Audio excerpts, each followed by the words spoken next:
All right, I need to say this, and don't let my chain and sideways head stumble anybody. Okay. So anybody that doesn't, be pointing at me. Okay. Now listen, for real. Okay. It doesn't matter. It looks goofy. No matter how I do it, might as well embrace it, right? Anyway, moving forward.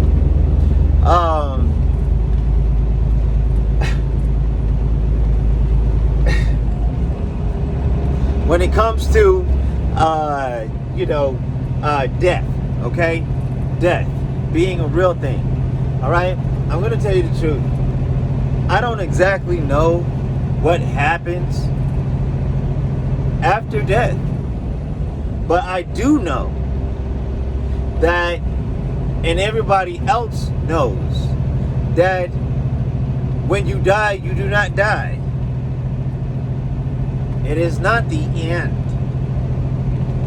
It's the end of the time of you being awake in that period of your life. Yes, being a living soul.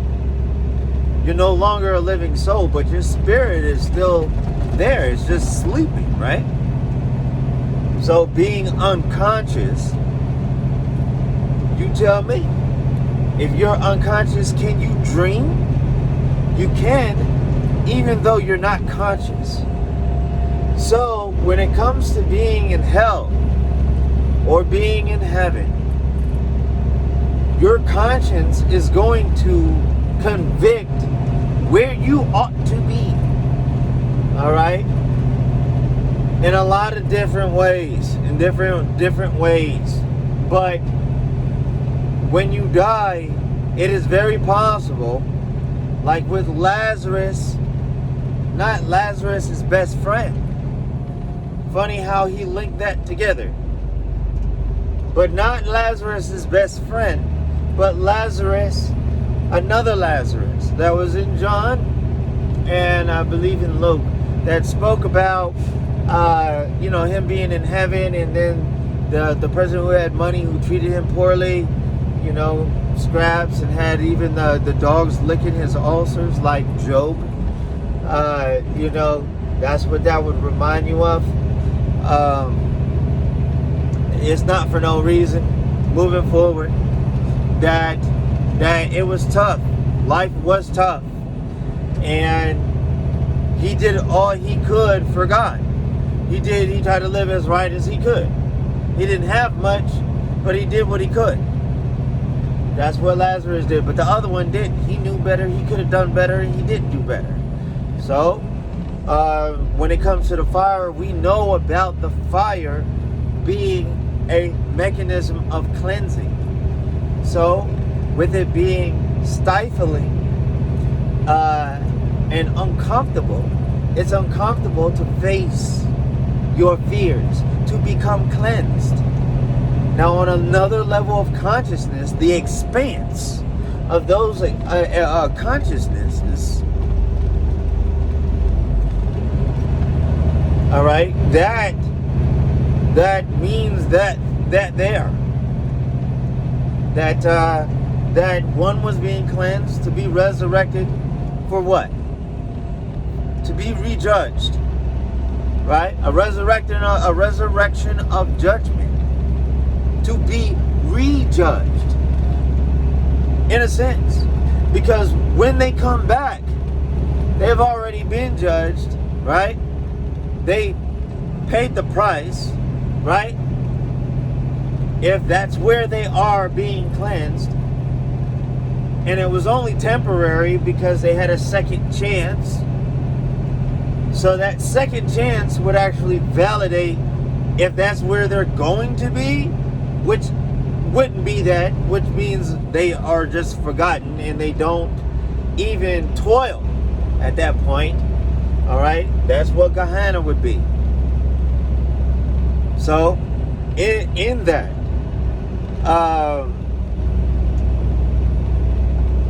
the second time, if they are not worthy of life, they would just be forgotten.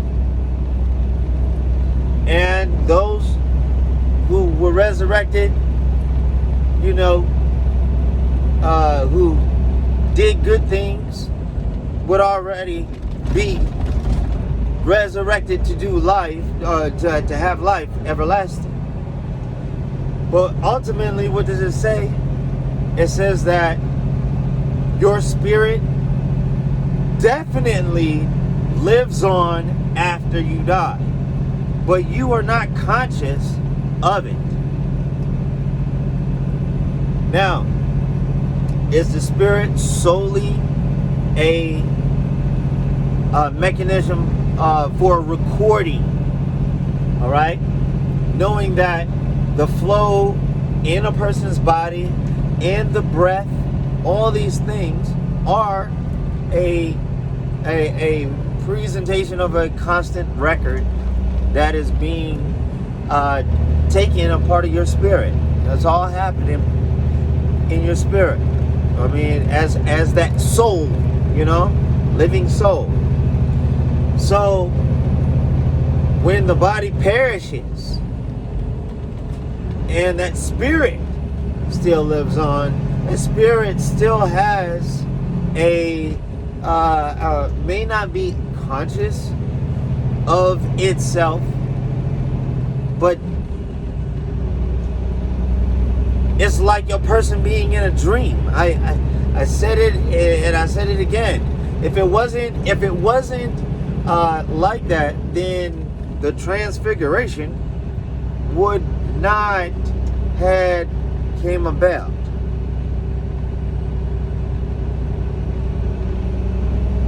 Jesus is not going to lie. He was perfect. Jehovah is not lying. So when Jesus spoke of it, he said, hey, they would believe you anyway.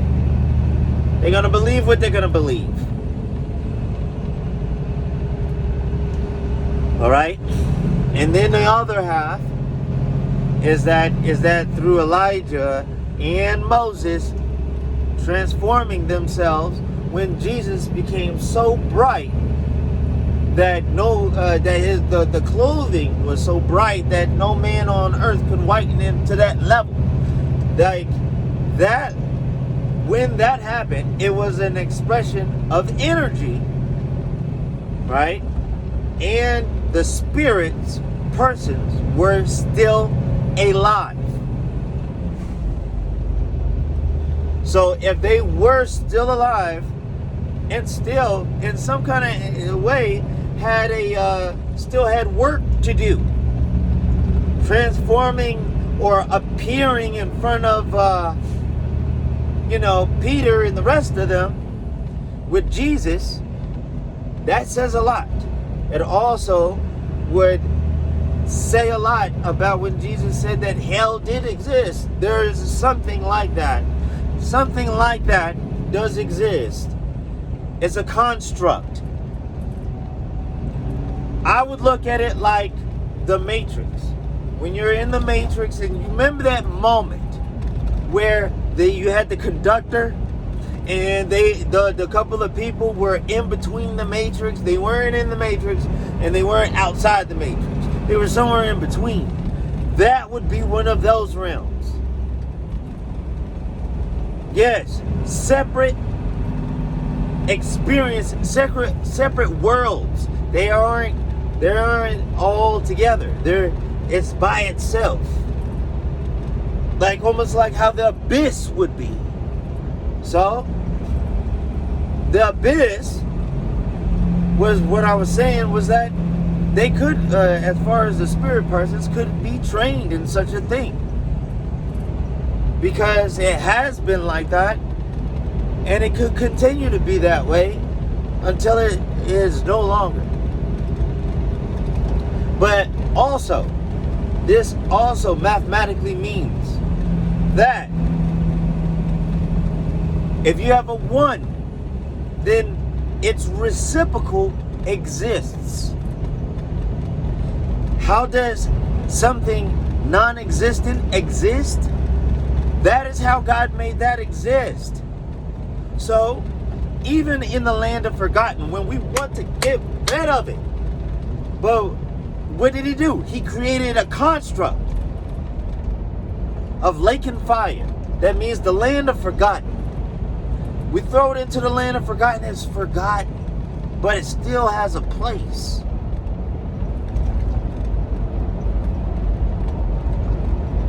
These are constructs that God for real put together and is confirmed in the Bible.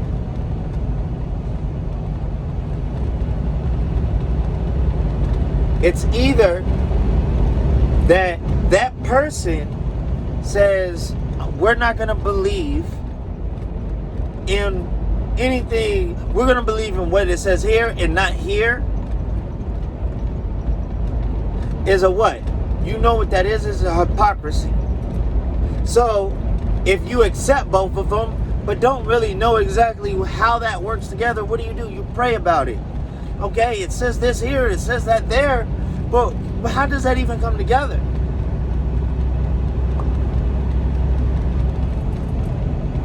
A construct that does exist, but is somewhere in between, because it is an area of where consciousness is not aware of itself. You're not aware of yourself in those areas. You're in limbo somewhere, waiting to be called back to consciousness. All right? I'm out.